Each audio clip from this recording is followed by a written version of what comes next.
Bonjour, l'objectif de cette vidéo sera de trouver un nombre qui permettra de repérer le point A sur cet axe gradué. Alors, commençons par analyser un petit peu les informations qu'ils nous ont données. Ici, sur cet axe gradué, je vois un point qui est repéré par le nombre 8,751. Et ici, un deuxième qui est repéré par le nombre 8,752. Et je vois que le point A est situé entre ces deux points. Je peux donc penser que le nombre qui permettra de repérer le point A sera compris entre 8,751 et 8,752. Problème, quand je compte, 752 est juste après 751. Donc a priori, je ne sais pas quoi mettre entre ces deux nombres-là. Alors pour résoudre ce problème, on va regarder une petite animation. Alors vous voyez ici, on a représenté une demi-droite graduée en dixième, et puis on a donné un coup de projecteur sur cette partie-ci de la demi-droite graduée, c'est-à-dire la partie comprise entre 0 et 1. Et en fait, ce qu'on va faire, c'est qu'on va zoomer, grâce à ce bouton, on va zoomer sur la partie qui est comprise entre 0 et 0,1 pour aller voir ce qui se passe à l'intérieur. Alors on y va, on clique sur le bouton, j'ai éclairé cette partie-ci et je zoome.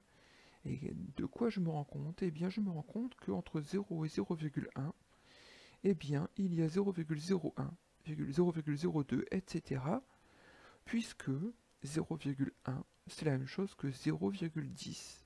Effectivement, si je rajoute un 0 derrière le 1, ça veut dire qu'il y a 1 dixième et 0 centième. Bon, bah, le fait de rajouter 0 centième, ça ne change rien à la quantité. Donc le fait d'écrire 0,1 comme étant 0,10, c'est-à-dire 10 centièmes, je peux ici insérer mes nombres 0,01, 0,2, 0,3, etc. C'est-à-dire 1 centième, 2 centièmes, 3 centièmes, etc. Et puis je vais continuer à zoomer, cette fois-ci sur cette partie-là, entre 0,001. Est-ce qu'il y a d'autres nombres? Alors on y va, on va aller explorer ça. Et je me rends compte qu'apparaissent des nouveaux nombres. Ben oui, je pense que vous l'aviez deviné. De la même façon, 0,01, je peux écrire un 0 dans la colonne des millièmes. 0,01, c'est la même chose que 0,010. Et du coup, je peux mettre entre 0 et 0,010 eh bien les nombres 0,001, 0,002, etc. de façon à compléter cette portion de demi-droite graduée entre 0 et 0,01. Et puis ce qu'on a fait là, eh bien évidemment, il n'y a aucune raison, on n'ait pas le droit de le faire à nouveau si on zoome sur cette partie-ci. Regardez, je peux à nouveau, en rajoutant un chiffre ici, un 0 derrière le 1, je peux ici insérer des nouveaux nombres entre 0 et 0,001. Et ça, je peux le faire autant de fois que je le veux. C'est un processus qui est absolument infini.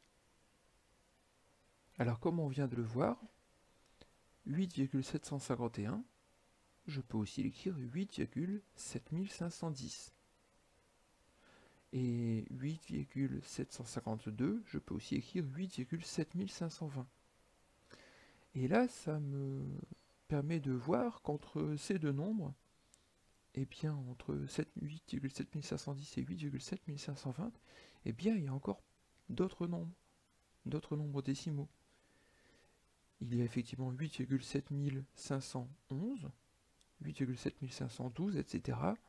pour compter jusqu'à 8,7520. Ici, j'ai de la chance puisque ma graduation est composée de 10 intervalles entre ces deux nombres ici. Regardez, 1, 2, 3, 4, 5, 6, 7, 8, 9 et 10.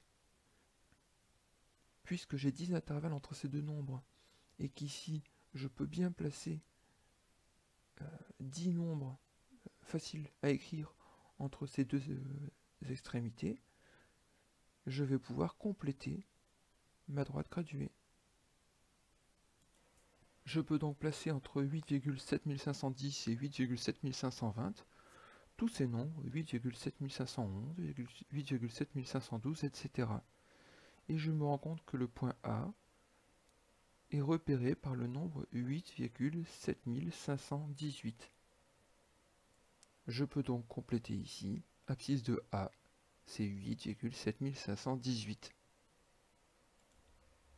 Alors j'aurais pu placer mon point A à d'autres endroits.